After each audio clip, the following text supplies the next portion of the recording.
Oi, pessoal. Essa semana a gente vai começar a estudar ondulatória, tá? Que são ondas. E o que seria uma onda, propriamente dito? Vamos ver um exemplo prático aqui, de onde a gente pode encontrar isso. Vamos imaginar que a gente tem uma corda, tá? E que a gente prenda uma de suas extremidades numa parede qualquer. A gente amarrou essa corda na parede, tá? E na outra extremidade da corda, a gente provoque um movimento horizontal, tá? Que seria aquele movimento de cima para baixo que a gente faz na corda quando a gente brincava, por exemplo, quando a gente era criança. O que vai acontecer com essa corda? Ela vai criar umas ondulações, não vai? E essa onda ela sempre vai em direção à parede, a onda vai bater na parede e vai voltar em nossa direção.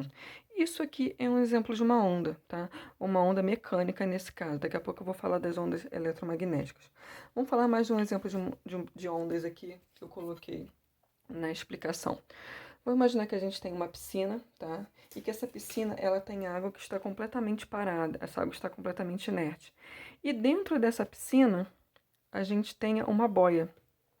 Tá? A boia está aqui e a água está completamente parada. E dentro dessa situação, eu imagino que uma criança pegue e jogue uma pedra dentro dessa piscina, tá? Perto dessa boia. O que vai acontecer com essa água?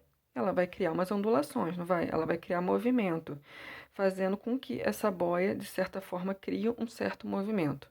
E o que vai acontecer com essa boia? Ela vai permanecer parada ou ela vai, começar a se movimentar? Gente, nessa situação aqui, se vocês forem fazer esse experimento na vida prática, no nosso dia a dia, a gente vai ver que essa boia vai permanecer parada, tá? Por que ela vai permanecer parada? Porque essa ondulação, essa onda, ela não consegue transmitir energia para movimentar essa boia, para movimentar essa matéria, tá? A única coisa que ela vai fazer é criar movimento na onda. E por que isso não acontece, por exemplo, se a gente estiver no mar, se a gente tiver um surfista surfando em alto mar? Porque no mar a gente tem a corrente marítima, tá? Essa corrente marítima, ela provoca, né, a movimentação do surfista. Mas na piscina isso não vai acontecer. Essa pedra que a gente joga, que essa criança jogou na piscina, não tem o poder de provocar, né, o movimento dessa boia. Ela só vai provocar mesmo a ondulação da água, tá? Criando essa movimentação, mas a boia vai permanecer parada nesse caso, tá? Então, vamos continuar aqui. As nossas ondas, tá? As ondas que a gente vai conhecer, que a gente vai estudar, são de dois tipos. Essa classificação, ela pode ser mecânica ou eletromagnética. Mecânica, né, como a gente acabou de falar do exemplo da corda, tá? É o que a gente chama de meio material, né? É provocado por alguém. E a gente também tem essas ondas eletromagnéticas, que são formadas ou por campo magnético ou por campo elétrico, tá? Que são, por exemplo, o sinal do nosso celular, o nosso micro-ondas, a nossa televisão, tá?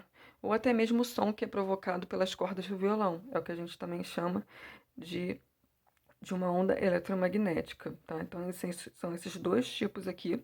E essas ondas, elas têm dois tipos de propagação também. Uma que é a longitudinal e a outra que é a transversal, tá? Aqui nesse livro, acho que é o livro de vocês, eu não tenho certeza. A gente tem um exemplo que retrata bem isso. Então, olha só, aqui vamos imaginar que a gente tem uma mola, tá? E ela está presa nessa parede aqui. E a gente está criando um movimento nessa mola, um movimento vertical, tá? O que vai acontecer aqui? Né? Ela vai provocar uma ondulação em sentido horizontal.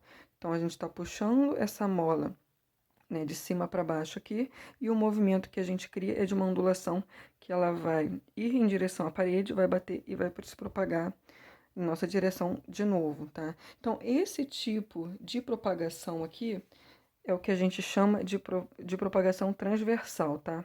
A gente sacode ela na vertical e o movimento que a gente consegue obter é um movimento na horizontal. É o que acontece nesse exemplo aqui. E a gente também tem uma propagação longitudinal, como acontece nesse segundo exemplo aqui, que essa corda ela permanece presa aqui nessa parede, mas a gente está puxando, olha, ela no mesmo sentido, no sentido horizontal. Essa mola vai esticar E a partir do momento que a gente para de puxar, ela vai voltar para sua posição original, tá? Então a gente está criando um movimento aqui que é horizontal, tá? E a vibração que a gente está conseguindo ao fazer, né, esse movimento horizontal é uma vibração que também é na horizontal, tá? Então, horizontal com horizontal é o que a gente chama de longitudinal. E quando a gente cria um movimento vertical e a onda que a gente consegue é uma ondulação horizontal, é o que a gente chama de propagação transversal, tá? Tem essas duas diferenças aqui, tá legal?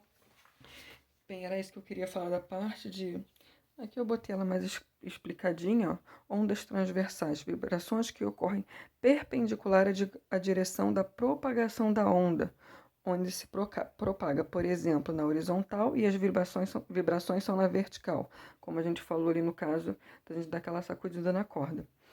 E a gente tem as ondas longitudinais, vibrações que ocorrem no mesmo sentido da direção de propagação. Onda se propaga na horizontal e as vibrações também se propagam na vertical, como aconteceu nesse exemplo aqui da gente puxar a mola que está presa na parede. Tá? Vamos agora ver umas fórmulas para a gente calcular a velocidade, né, de propagação. Vamos imaginar a seguinte situação aqui, ó. Isso aqui é uma parede, tá? E a gente está com essa corda presa na parede. A gente está puxando essa corda, tá, do nosso lado direito aqui, provocando uma atração. A gente está puxando com uma força, sei lá, de 600 newtons, tá? Em algum momento, uma segunda pessoa, a gente está puxando aqui, uma segunda pessoa, vai e provoque um movimento nessa corda aqui. Como acontece, por exemplo, numa corda de violão, quando a gente está aprendendo a tocar, por exemplo, né? A gente cria um certo movimento nas cordas, né? E isso vai criar uma ondulação aqui, tá? Nessa corda. Como é que a gente faz para a gente calcular a velocidade que essa corda aqui se propaga, tá? A gente tem uma fórmula para isso, que é essa fórmula aqui, ó, que é a velocidade de propagação vai ser igual a raiz quadrada da força que a gente aplica nessa corda, tá? Que a gente chama de tração, divididos pela densidade linear da corda. E essa densidade da corda a gente consegue encontrar por essa fórmula aqui, ó, que é a massa, né, o peso da corda, dividido pelo comprimento dessa corda. Massa em quilos, comprimento da corda em metros. Tá legal? Uma outra coisa interessante aqui é a seguinte: quanto mais força a gente puxar essa corda, maior vai ser a vibração que a gente consegue, tá, ao criar um movimento horizontal aqui. Tá? Então vamos para um exemplo aqui para a gente ver como é que isso pode acontecer. Pode aparecer no nosso exercício dessa primeira parte. Uma corda com massa de 0,07 kg possui comprimento de 2 metros. Essa corda tem uma de suas extremidades presas a uma parede. Então, a gente prendeu uma das suas extremidades na parede. E a outra extremidade é aplicada uma força de 600 newtons. A gente está puxando essa corda com uma força de 600 newtons para esticar a corda. Determine a velocidade de propagação de uma onda nessa corda. Então, olha só. Massa, 0,7 kg, está aqui. Comprimento da corda, que a gente chama de L pela fórmula, 2 metros. E a tração que a gente está puxando essa corda que está presa na parede é de 600 newtons. O que ele está pedindo aqui é a velocidade de propagação, né, dessa onda se a gente puxar essa corda. Então, isso aqui é o que a gente quer descobrir. A fórmula da velocidade é essa aqui, né, que vai ser a tração sobre a densidade. A densidade a gente não tem, então primeiro a gente vai ter que achar essa densidade pela aquela outra essa fórmula que eu falei com vocês, ó. Densidade é sempre a massa dessa corda dividido pelo comprimento dessa corda. A massa aqui é 0,7, vou substituir aqui. E o comprimento dessa corda, olha, é 2 metros, vou substituir aqui. Agora é só a gente pegar e dividir isso aqui. 0,07 dividido por 2, a gente vai encontrar uma densidade de 0,035 kg por metro, tá? Densidade, a unidade de medida é sempre em quilos por metro, tá? Então, agora a gente pode ir para a segunda fórmula para a gente calcular a velocidade, ó. Aqui a tração, né? Essa corda que a gente está puxando é 600 newtons, substitui aqui. E a densidade nós encontramos aqui com 0,035, substituir aqui. Agora a gente vai ter que dividir esses dois valores, tá? 600 dividido por 0,035. Fiz essa conta aqui, ó. Foi enorme, tá? O ideal é fazer na calculadora, né? Mas a gente precisa aprender a dividir também. Então, olha só, para eu dividir 600 por 0,035, a primeira coisa que a gente tem que fazer é transformar esse número que é decimal em um número inteiro. Então, eu tenho que andar 3 casas para a minha direita. Se eu andar 3 casas para a minha direita para eu transformar esse número em 35, eu tenho que acrescentar 3 zeros aqui nesses 600, tá? Então, ó, andei 3 casas para cá. Então, acrescentei 3 zeros aqui. Então, esse valor ficou 600 mil. Agora é só pegar e dividir 6 mil por 35, ó. O 6 não dá para dividir por 35, mas o 60 dá. 60 dividido por 35 vai dar 1.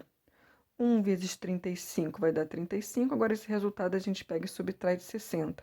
60 menos 35 vai dar 25. Vamos descer com um zero aqui. 250 dividido por 35, olha só. 35 vezes 7 vai dar 245. É o número mais próximo que a gente tem de 250. Então, vai dar 7, né? 7 vezes 35 é 245. E nessa subtração aqui, olha, vai dar 5. Vamos descer com mais um zero aqui, ó. 50 agora. 50 por 35 vai dar 1, né?